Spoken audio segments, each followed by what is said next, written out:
Hello everyone, welcome back to the channel. CSIR net की lecture series को continue करते हुए आज हम unit number 10 that is ecology का लेक्चर 2 जो है वो स्टार्ट करने जा रहे हैं। आज लेक्चर 2 ऑल्दो ये जो है वो लेंदी लेक्चर्स होने वाले हैं, आप इन लेक्चर्स को जो है वो इजी वे में नहीं ले सकते। एक कोचिंग के लेवल तक की जो नॉलेज है वो इन नोट्स के अंदर, इस वीडियो के अंदर जो है वो जनरली होने वाली है। तो वीडियो को पूरा ज़रूर देखें ताकि जो है आप हैबिटेट और नीश जैसे जो कंसेप्ट हैं उनसे रिलेटेड सारे जो पॉइंट्स हैं वो अच्छे से कवर कर पाएँ। आज हम डिस्कस करने वाले हैं हमारा next topic that is the habitat concept और the niche concept in case of ecology. तो ये क्या होते हैं, डिफरेंट टाइप्स के इनके कंसेप्ट्स क्या है, वो सारी जो बातें हैं वो यहाँ पर हमें जो है वो डिस्कस करनी है। वन बाय वन जो है हम उसको डिस्कस करने वाले हैं।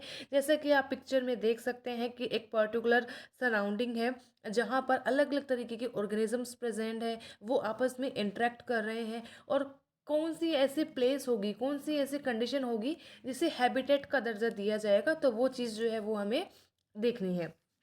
स्टार्ट करते हैं हम सबसे पहले बात से, that is the concept of habitat. कि कंसेप्ट क्या है हैबिटेट का, जनरली हैबिटेट हम किसे कहेंगे। ठीक है, तो हैबिटेट जनरली क्या है। Habitat it is a type of a natural environment और area for which a particular species is best adopted due to natural selection. Natural selection की जो प्रोसेस है, सर्वाइवल ऑफ द फिटेस्ट की जो process है, as a result of which कोई species अगर किसी जगह पे अच्छे से रह पा रही है, वहाँ सर्वाइव कर पा रही है, उस कंडीशन के हिसाब से अगर वो अडेप्ट हो पा रही है, तो उसे हम क्या कहेंगे, उसे हम हैबिटेट कहेंगे। सिंपल वर्ड्स में अगर हम इसे कहना चाहें तो हैबिटेट एक ऐसा एरिया है जहाँ पर बेसिक डिमांड्स जो है किसी भी एक लिविंग ऑर्गेनिज्म की वो फुलफिल होती है। लाइक उसे वहाँ फूड मिलता है, एक प्रॉपर स्पेस मिलता है और मेट भी मिलते हैं फॉर फ्यूचर रिप्रोडक्शन प्रोसेस। तो हम ये कह सकते हैं कि एक पर्टिकुलर सराउंडिंग होती है, एक सुटेबल सराउंडिंग होती है, उसे जो है वो हम क्या कहते हैं, हैबिटेट जो है वो कहते हैं। नेक्स्ट हम आते हैं नेक्स्ट कंसेप्ट के ऊपर, दैट इज़ हैबिटेट जो होती है। कुछ कैरेक्टरिस्टिक फीचर्स की अगर हम बात करें हैबिटेट से related, habitat can be living और डेड।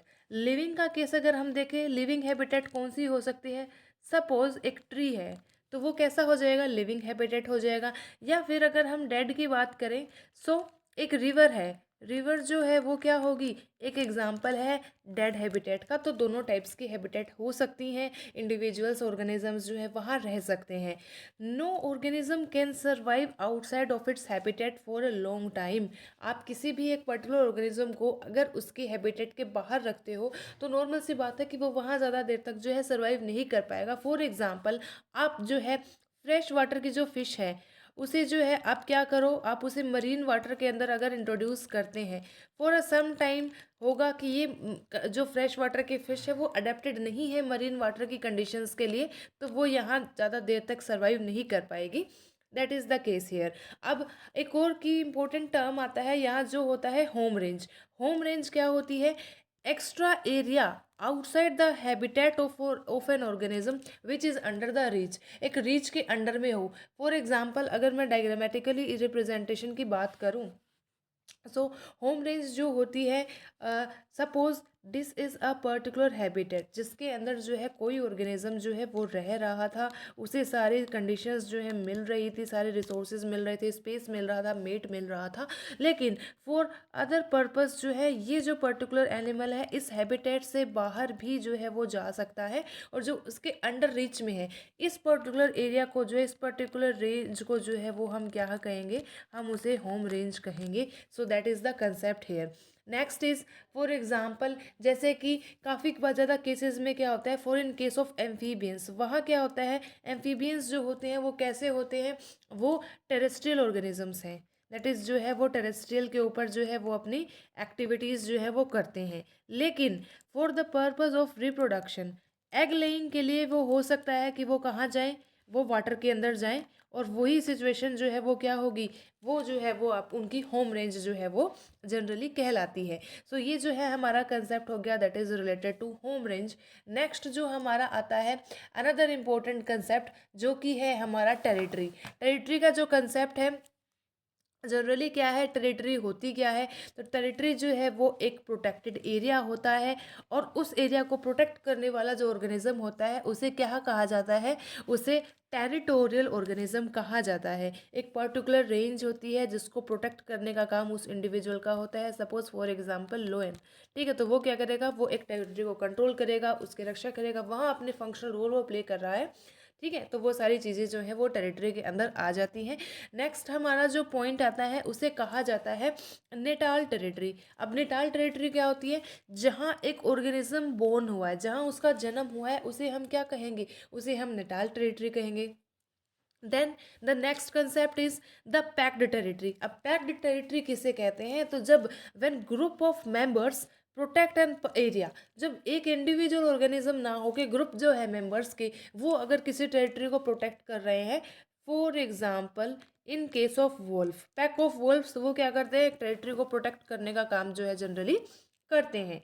नेक्स्ट हमारी जो बात आ जाती है, जैसा कि हम डायग्रामेटिकली जो है वो देख सकते हैं कि यहाँ पर जो है वो क्या है, एक लोयन है जिसकी एक पर्टिकुलर टेरिटरी है, एक पर्टिकुलर बाउंड्री है जिसको वो प्रोटेक्ट करने का काम जो है वो जनरली कर रहा है, या फिर उसके द्वारा जो है वो किया जाता है। नेक्स्ट हम बात करेंगे another important through diagrammatic representation, अगर हम बात करें, दैट इज़ हैबिटेट का कंसेप्ट हमने पढ़ लिया है, हम ऑलरेडी पढ़ चुके हैं कि होम रेंज क्या होती है। We have already discussed about the territory, हमने नेटल टेरिटरी के बारे में पढ़ लिया है, हमने पैक्ड टेरिटरी के बारे में भी पढ़ लिया है। एंड एट लास्ट एक कैरेक्टरिस्टिक फीचर दैट इज जो आपका हैबिटेट होता है वो लिविंग भी हो सकता है और डेड भी हो सकता है। तो this is the summarised view जो आपको हेल्प कर लेगा इन रिटेनिंग द इन्फॉर्मेशन, आप याद रख सकते हो through that particular diagram. Next हम चलते हैं हमारा another important concept, that is the concept of ecological niche. Ecological niche और हैबिटेट काफ़ी बार क्या होता है कि उसे सेम माना जाता है, लेकिन क्वाइट डिफरेंट है। किस चीज़ में डिफरेंट है, डेफिनेशन के सोर्स में, वो हम अभी देखने वाले हैं। दैट इज क्या होता है कि the particular surrounding of an organism which is used for a functional role। Functional role की जब भी मैं बात करूंगी इन केस ऑफ इकोलॉजी, किसी भी एनिमल के लिए उसका मेन फंक्शनल रोल जो होगा वो होगा उसकी फीडिंग हैबिट, कि किस तरीके का नेचर है उसकी फीडिंग का, उसे जो है वो फंक्शनल रोल कहा जाएगा। तो अगर कोई ऑर्गेनिज्म है जो अपनी फीडिंग किसी एक पर्टिकुलर जगह पर कर रहा है, उसे उसका इकोलॉजिकल नीश जो है वो कहा जाएगा। ठीक है, पहली चीज। दूसरी डेफिनेशन क्या है, the part of the habitat where organism eat its food. तो वो क्या हो जाएगी, उसकी हैबिटेट हो जाएगी। सपोज कोई लोयन है, अब लोयन जो है वो क्या कर रहा था, वो जो है वो एक जो है वाटर बफेलो है उसका शिकार कर रहा था, जाकर उसने उसको क्या किया, वाटर में उसका शिकार किया। लेकिन अब नॉर्मल सी बात है कि वो उस वाटर में जाके उसे नहीं खाएगा, वो जो है वापस लैंड पर आएगा, और लैंड पर आने के बाद जो है वो उसकी फीडिंग करेगा। तो ये पर्टिकुलर लैंड का जो एरिया है वो उस लोयन का इकोलॉजिकल निश कहलाएगा। That is the main part here. Okay, अब जैसा कि हम डायग्रामेटिकली देख सकते हैं कि wide variety of organisms are here, diversity है ह्यूज, लेकिन उनका अपना अपना एक फंक्शनल रोल होगा जहाँ पर जो है वो अपनी फीडिंग हैबिट जो है जनरली शो करते हैं। फॉर एग्जांपल हमें पता है कि हर एक पर्टिकुलर ऑर्गेनिज्म की क्या होती है, एक पर्टिकुलर फीडिंग हैबिट होती है, और वो फीडिंग हैबिट जो है नेचर उसके लिए डिसाइड करता है। ठीक है, तो इसी बेस पे जो है उसका फंक्शनल रोल भी डिटरमाइंड है। जैसे कि अगर मैं बात करूँ प्लांट्स की, तो प्लांट्स का फीडिंग हैबिट क्या है, फोटोसिंथेसिस है। हर्बीवोर्स की अगर मैं बात करूं तो उनकी फीडिंग हैबिट क्या है, हर्बीवोरी है। कार्निवोर्स की अगर मैं बात करूं तो उनकी फीडिंग हैबिट क्या है, कार्निवोरी है, एंड सो ऑन। तो ये जो है हमारी बात हो जाती है इकोलॉजिकल नीश की। अनदर इम्पोर्टेंट कंसेप्ट जो आपका आता है, यूटिलाइज होता है, दैट इज कि क्या होता है, गोज प्रिंसिपल। गोज जो है साइंटिस्ट थे, उन्होंने एक प्रिंसिपल दिया जिसे कि प्रिंसिपल ऑफ कॉम्पिटिटिव एक्सक्लूजन जो है वो भी कहा जाता है।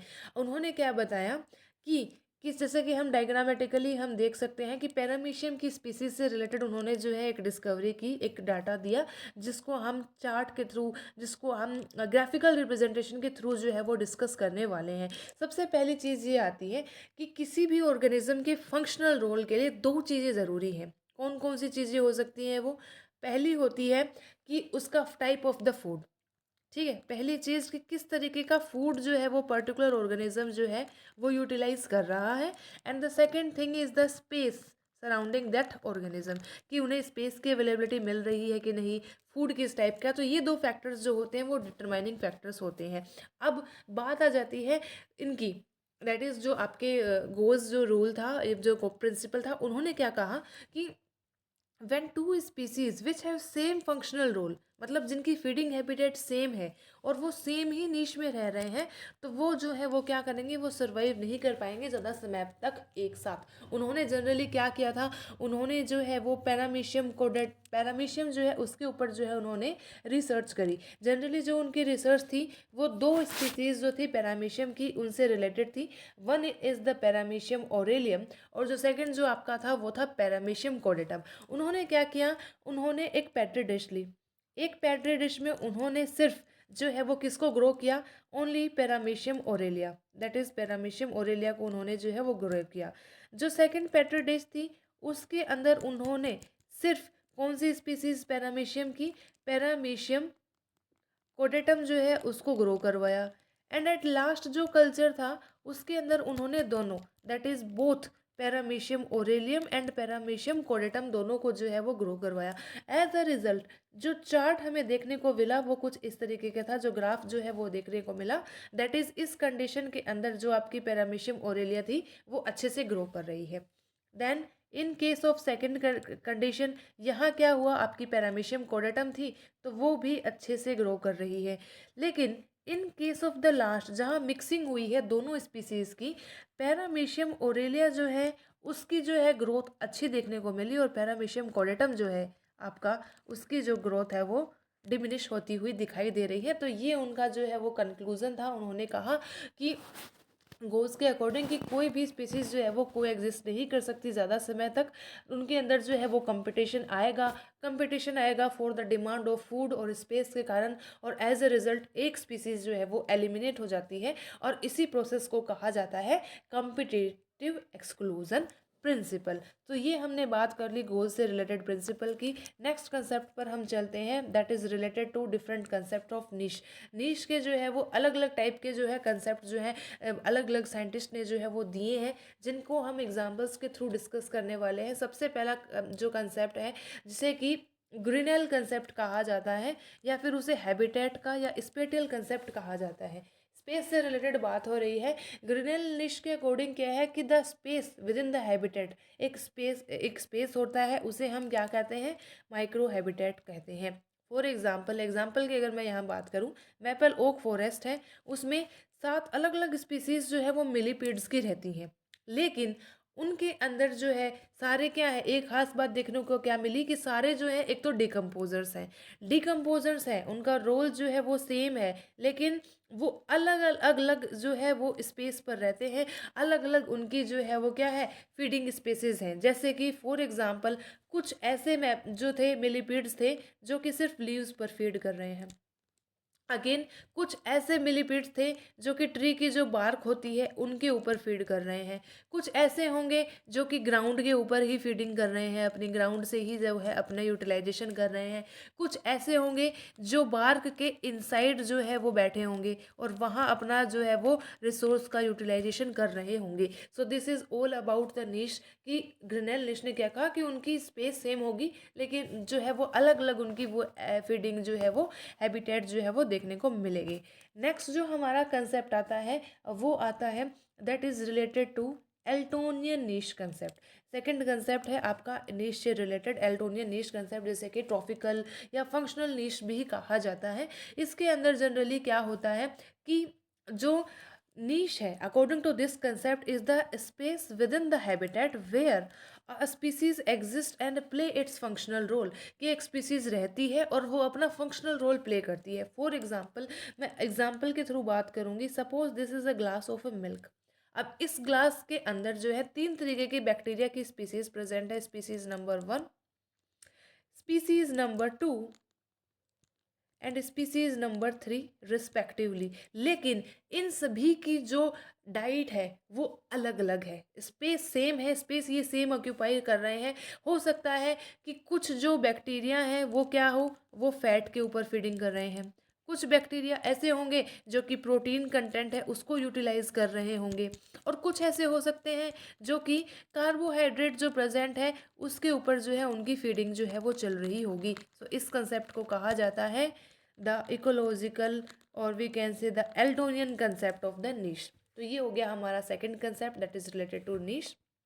नेक्स्ट हम चलते हैं on the basis of the third type of concept जिसे कहा जाता है Hutchinson concept, Hutchinson niche concept इसे कहा जाता है। मल्टीफैक्टोरियल, हाइपर वॉल्यूम और एन डायमेंशनल, ये सभी इसी के ही नाम है, तो हमें कंफ्यूज नहीं होना है, एग्जाम में दूसरे नाम से भी क्वेश्चन आ सकता है।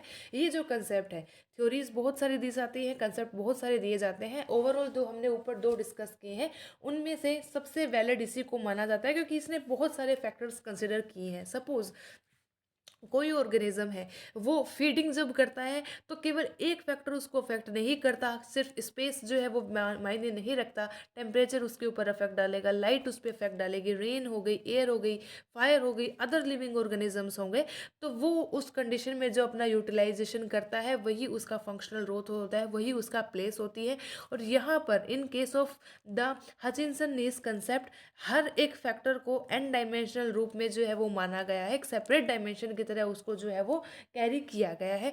सपोज जो कोई मैं आपको एग्जांपल के थ्रू जो है वो अभी बताने वाली हूँ, दैट इज इसको जो है वो अलग अलग रूप में जो है वो एक एन डायमेंशन के फॉर्म में जो है वो माना जा सकता है। Suppose in this way, this way, this way and this way, that is कोई जो है वो टेम्परेचर का सीन हो सकता है, यहाँ जो है वो रेन वाला सीन हो सकता है, यहाँ लाइट अपना एक as a single factor role play कर सकती है, यहाँ कोई प्रोडेटर हो सकता है जो कि अपना रोल प्ले कर रहा है, एंड सो ऑन। तो ये जो है वो सारे फैक्टर्स जो होते हैं वो क्या होते हैं, जैसे कि फायर हो गई तो सिंगली एक एन डायमेंशनल यूनिट की तरह एक्ट कर रहे हैं, और इसके केस में जो ग्राफ बनता है उसे ग्राफ को जो है वो कहा जाता है हाइपर वॉल्यूम सिनेरियो। ये लो। तो इस पर्टिकुलर ग्राफ को जो है वो क्या कहा जाएगा, इस पर्टिकुलर ग्राफ को जो है वो हाइपर वॉल्यूम जो है वो कहा जाएगा, दैट पर्टिकुलर ग्राफ। तो ये हमारी कंसेप्ट हो गई that is related to the Hutchinson concept. ये हमारा पॉइंट जो है यहाँ पर क्लियर है। अब हमारी बात आ जाती है नीश के टाइप्स की। नीश जो है वो अलग अलग टाइप्स का जो है वो क्लासिफाई किया गया है। दो इंपॉर्टेंट टाइप्स जो देखने को मिलते हैं, पहला आपका होता है फंडामेंटल नीश और दूसरा होता है उसका रियलाइज्ड नीश। दैट इज़ अगर हम बात करें फंडामेंटल नीश की, तो फंडामेंटल नीश जनरली उसे कहते हैं functional role under unsaturated environment. Unsaturated environment से मतलब क्या है, पहले हम इसको देखने वाले हैं, that is I am giving you with help of example. दूसरा आ जाता है एक ऐसी सिचुएशन, फॉर एग्जांपल एक डियर है जो एक फॉरेस्ट में रह रहा है, वहाँ कोई भी कंपटीशन नहीं है उसके लिए, नो कंपटीशन इज देयर, कोई प्रेडेटर नहीं है, कोई डिजीज़ वहाँ पर नहीं है, अनलिमिटेड फूड इसके लिए है, स्पेस अनलिमिटेड है, किसी तरीके का कंपटीशन नहीं है। मतलब ऐसी कंडीशन जिसे हम अनसेचुरेटेड एनवायरनमेंट कहेंगे, और ऐसी कंडीशन नेचर में देखने को नहीं मिलती। और as a result of this fundamental niche में क्या देखने को मिलता है आपको, एक ऑर्गेनिज्म जो है वो इस नीश को मैक्सिमम पोटेंशियल तक यूटिलाइज करने की कोशिश करता है, लेकिन ये जो एनवायरनमेंट है वो रियल के अंदर जो है वो पॉसिबल नहीं है। तो इसे कहा जाता है फंडामेंटल नीश कंसेप्ट।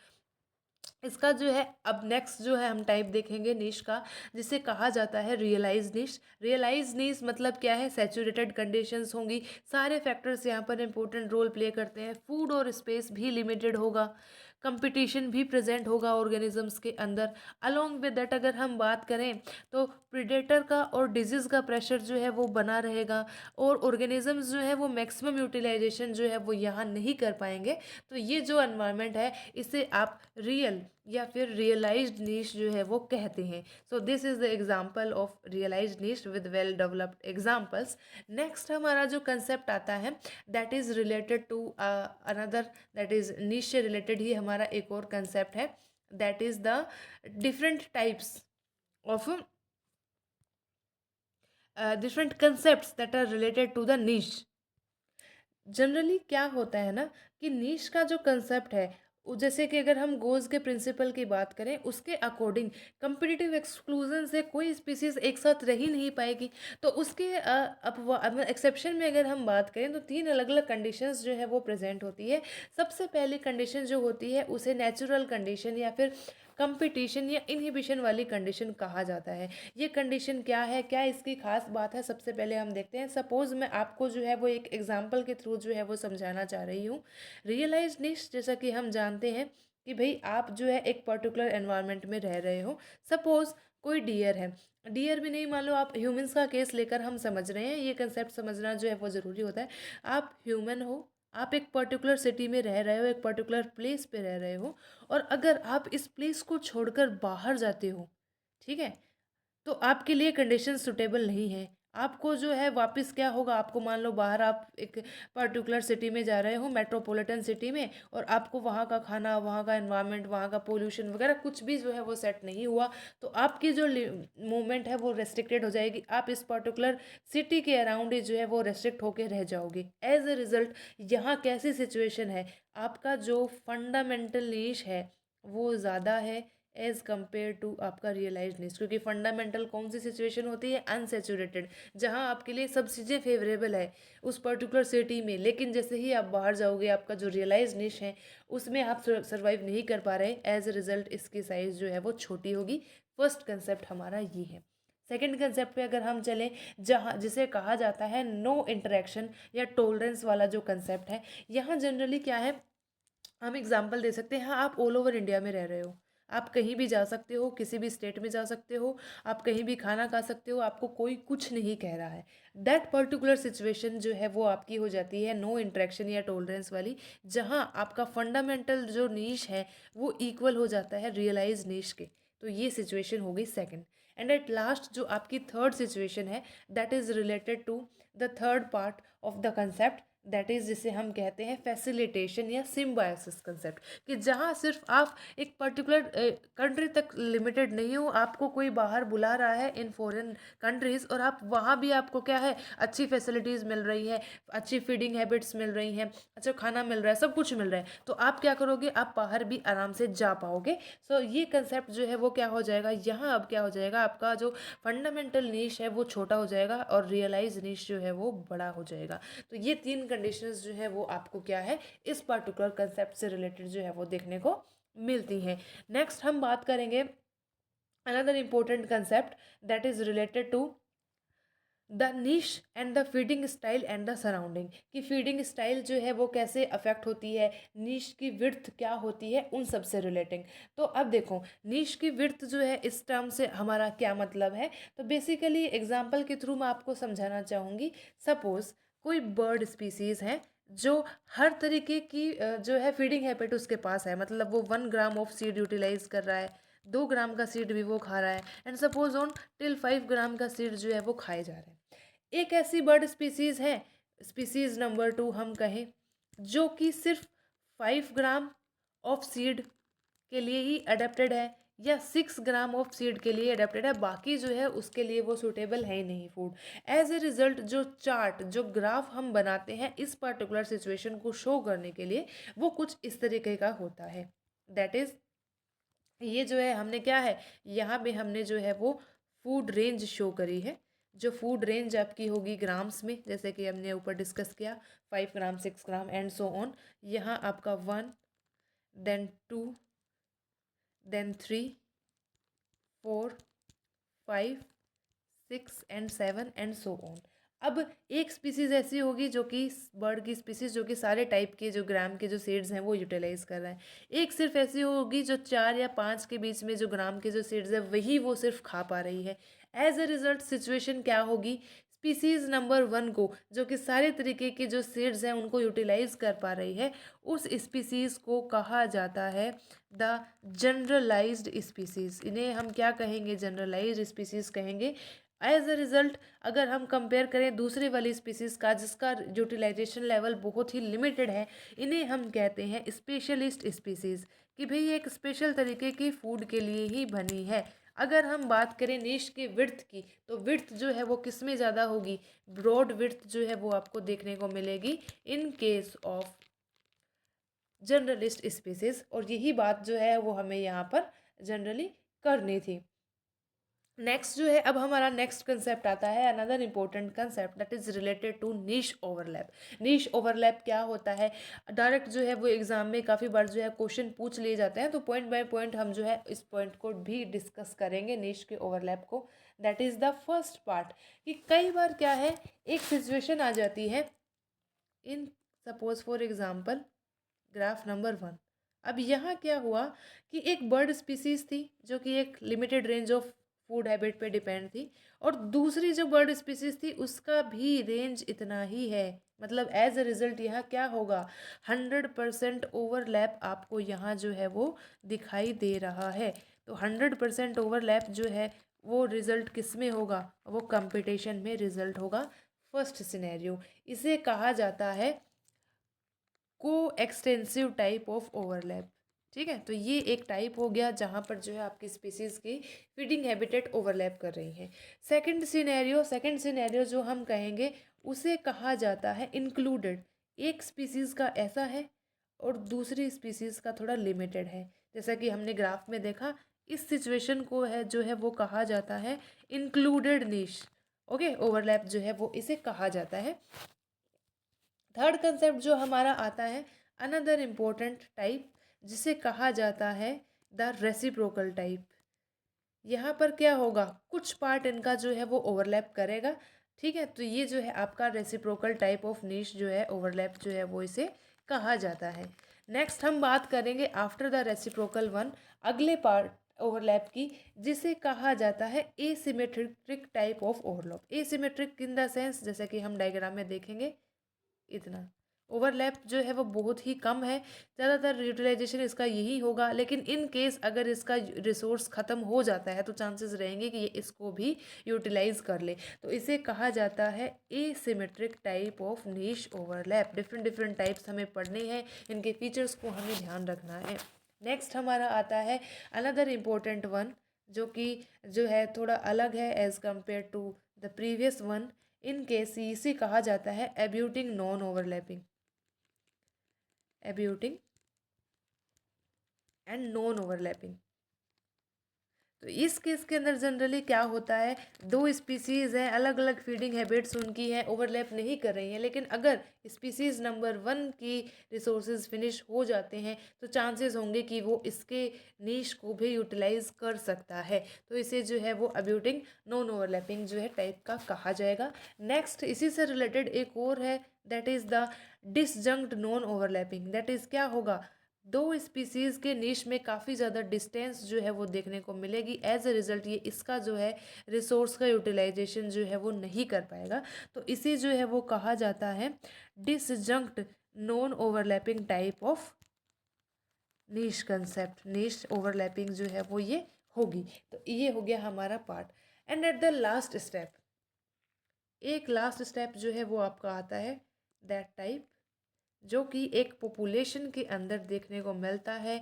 पॉपुलेशन क्या होती है, population refers to group of same species. For example हम ज़्यादा डिटेल में ना जाते हुए ह्यूमंस का ही केस अगर हम ले लें, सपोज कोई चाइल्ड है 1 एज का, then 2 years, then 5 years, then 10 years and then an adult.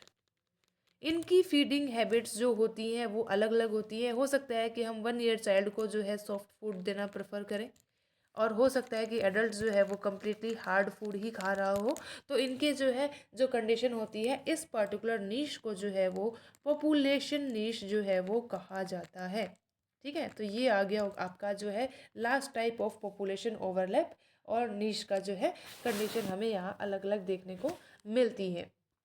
Next हम बात करते हैं एक और कंसेप्ट की, जो कि रिलेटेड है नीश डिफरेंशिएशन, या जैसे रिसोर्स सेग्रीगेशन, या नीश पार्टीशनिंग, नीश सेपरेशन जिसे कहते हैं। नीश सेपरेशन बेसिकली क्या है, एक नेचुरल प्रोसेस है ताकि कंपटीशन को अवॉइड किया जाए। ऐसा नहीं है कि हमेशा गोज प्रिंसिपल के अकॉर्डिंग कंपिटिटिव एक्सक्लूजन ही होता रहेगा। स्पीसीज जो है वो खुद को एडजस्ट कर लेती है ताकि वो एक ही निश में जो है वो रह पाएँ। फॉर एग्जांपल सबसे पहला आपका आ जाता है जिसे कहा जाता है टेम्पोरल डिफरेंशिएशन। टेम्पोरल डिफरेंशिएशन जो निश का सेपरेशन की प्रोसेस है वो रहती है टाइम के बेस पे। इसमें जो है टाइम एक इम्पोर्टेंट रोल जो है वो प्ले करता है। फॉर एग्जाम्पल, दो स्पीसीज़ हैं बर्ड की, first is the hawk and the other one is the owl. अब फीडिंग दोनों ही क्या है, दोनों का फीडिंग हैबिटेट सेम है, फीडिंग नेचर सेम है, लेकिन टाइमिंग अलग अलग है। होक जो है वो डे के अंदर ही जो है वो शिकार करता है, और आउल जो है उसे नाइट में ही जो है वो हंटिंग पे जाना है। तो इनके डे टाइम में डिफरेंस होने के कारण इनके अंदर कभी भी कंपटीशन एक्सक्लूजन नहीं देखने को मिला। अच्छे से ये एडजस्ट करके खुद को रख रहे हैं। Second type is the conditional differentiation. अब कंडीशनल डिफरेंशिएशन किससे कहते हैं कि based on the environmental conditions and the capacity to use the resources. Environment की कंडीशंस के हिसाब से, कैपेसिटी के हिसाब से क्या है, ऑर्गेनिजम्स खुद को एडजस्ट कर लेते हैं। इसी से रिलेटेड एक रूल हमें देखने को मिलता है जिसे कहा जाता है आर प्राइम रूल या फिर टू रिसोर्स हाइपोथेसिस, जो कि जी डेविड टिलमान नाम के साइंटिस्ट ने दी थी। उन्होंने क्या कहा कि भाई two species can not utilize single resource of the same level, नहीं कर सकती। तो क्या है, two species can not compete on equal level for single resource. तो ऐसा नहीं होगा कि वो इक्वल लेवल पर ही जो सिंगल रिसोर्स के लिए लड़ाई भी करें। ठीक है, तो ये चीज़ जो है वो इसके केस में जो है वो देखने को मिलती है। Next one is the morphological differentiation, जिसे कि कैरेक्टर डिस्प्लेसमेंट भी कहा जाता है। कैरेक्टर डिस्प्लेसमेंट मींस क्या होता है, कैरेक्टर डिस्प्लेसमेंट जो है वो जनरली जो है आपकी जो सिम्पैट्रिक स्पीसीज़ हैं, सिम्पैट्रिक मींस सिम मतलब जो कि सेम, और पैट्रिक मींस प्लेस, जिनका ओरिजिन सेम प्लेस पे हुआ है। जनरली बर्ड्स के अंदर ये केस देखने को मिल सकता है कि अगर बर्ड्स हैं जो कि सेम टाइप के सीड पर फीड कर रहे हैं, कंपिटिटिव एक्सक्लूजन ना हो पाए तो हो सकता है कि उनकी बीक की साइज़ में जो है वो चेंज देखने को मिले। किसी की जो है वो बीक थोड़ी जो है वो कोनिकल हो जाती है, किसी की जो बीक है वो थोड़ी थिक हो जाती है, एज अ रिज़ल्ट, ताकि वो क्या है, उनके अंदर कंपटीशन ना देखने को मिले। तो ये जो है बीक पैटर्न जो है बर्ड्स के अंदर देखने को मिलता है। ये एक एग्जांपल है ऑफ कैरेक्टर डिस्प्लेसमेंट, और we can say the morphological differentiation. ठीक है, ये कंसेप्ट जो है वो हमारा हो चुका है। नेक्स्ट एंड द लास्ट जो हमारा आता है that is related to spatial differentiation, मतलब स्पेस के बेस पे जो है डिस्ट्रीब्यूशन आपको देखने को मिलेगा। दैट इज़ कोई भी है, suppose for example this is a particular tree. अब इस पर्टिकुलर ट्री के जो रिसोर्सेज हैं उनका जो यूटिलाइजेशन होगा, ऐसा हो सकता है कि जो रैबिट्स हैं वो किस पर फीड कर लेंगे, वो लीव्स पर फीड कर लेंगे। ऐसा हो सकता है कि बर्ड्स जो हैं वो कहाँ फीड करेंगे, वो सीड के ऊपर ही फीडिंग करेंगे। ठीक है, ऐसा हो सकता है कि मंकी जो है वो फ्रूट ही खा रहे हैं। तो अलग अलग स्पेस जो है वो उन्होंने ऑक्यूपाई कर रखा है। सो एज अ रिज़ल्ट क्या है, आपको जो है वो स्पेटियल डिफरेंशिएशन देखने को मिलता है। एक और क्लियर एग्जांपल इसका अगर मैं बताऊं, for in case of river, river water में क्या होता है, कुछ जो फिशेस होती हैं वो अपना अपर जो कोर्स है रिवर का वो डिसाइड करके रखती है कि हमें इसी जोन में फीडिंग करनी है, और कुछ ऐसी होती हैं जो कि जो लोअर वाटर है उन्हीं को अपना क्या है, एक चैनल बनाकर रखती है और उस पर जो है वो फीडिंग अपनी करती है। तो ये एग्जांपल हो गया आपका स्पेटियल डिफरेंशिएशन का। ओके, सो या this is all about the concept of ecological niche. आज हमने पढ़ा है ecological niche and the concept of habitat. तो ये जो दोनों कंसेप्ट हैं ये काफ़ी ज़्यादा कंफ्यूजिंग रहते हैं इन केस ऑफ इकोलॉजी। क्वेश्चन इनसे जो है वो डायरेक्ट और इनडायरेक्ट हमेशा आते ही आते हैं। सो ये वीडियो हमने ख़त्म कर दी। सो या this is all about lecture 2। Lecture 3 के अंदर हम जो है वो पॉपुलेशन इकोलॉजी पढ़ने वाले हैं। पॉपुलेशन इकोलॉजी से रिलेटेड जो कंसेप्ट्स हैं उनको क्लियर करेंगे। वीडियो लेंदी हो सकती है लेकिन हम सारे कंसेप्ट्स क्लियर करते चल रहे हैं with example, with explanation. So अगर वीडियो पसंद आए so please do like, share and subscribe to my channel. Thanks for watching. Till we meet next time, that is in lecture number 3. Stay tuned for the next video.